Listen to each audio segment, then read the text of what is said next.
Yes, indeed.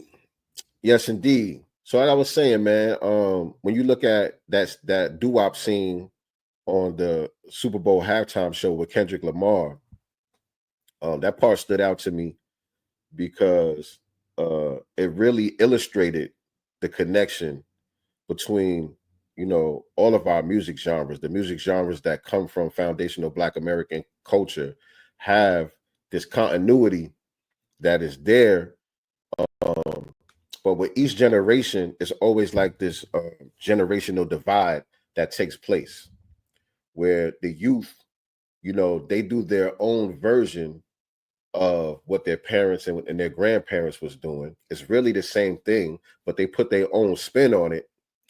And there's like this generational divide where the old heads feel like, oh, y'all fucking up the swag, y'all fucking up the sound. That ain't how you supposed to do it. People get caught up in their traditions and the way that the music sounded during their formative years. We still do it now. We get caught up in our specific golden era and how the music sounded during our formative years. And then, as time goes on and the sound starts to change a little bit, we're so caught up in our own era that we don't appreciate what the youth are bringing to the table and the spin that they putting on the music. And we kind of look down on it. We don't give it the respect that it deserves. And the youth, they feel that disrespect, you know what I'm saying? Which causes a rift between the young and the old, where the youth, you know what I'm saying, they don't feel that it's important to look at their history and to study the history of, where they got it from and where this all comes from. And they feel like since the older generation is not really appreciative of what they're doing, then it must be something different. It must be something new. And so they look at what they're doing as being something that comes from their generation, and they don't appreciate the connection between their parents' generation and their grandparents' generation. And so that creates this generational divide that happens each time we create a new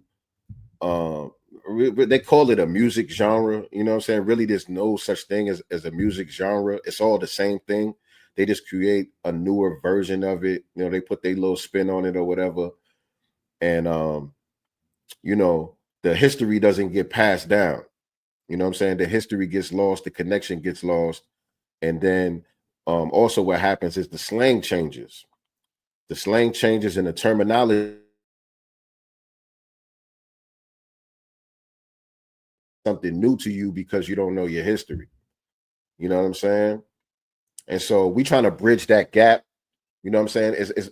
That's an important part of this conversation. It's definitely about circling our wagons around our unique culture as foundational Black Americans and putting our stamp on our unique cultural accomplishments and what we've been able to create that impacted the world that other people copy and emulate and then turn around and try to lay claim to it. That's definitely a important reason why we're having this conversation, so that we make sure that the history is clear, that the narrative is clear about where these things actually come from. But also it's important to bridge the gap between the generations, you know what I'm saying? So that, that will create unity within the culture as well. You know what I'm saying? We have to unify the generations, you know what I'm saying, to show respect and appreciation to one another's sound and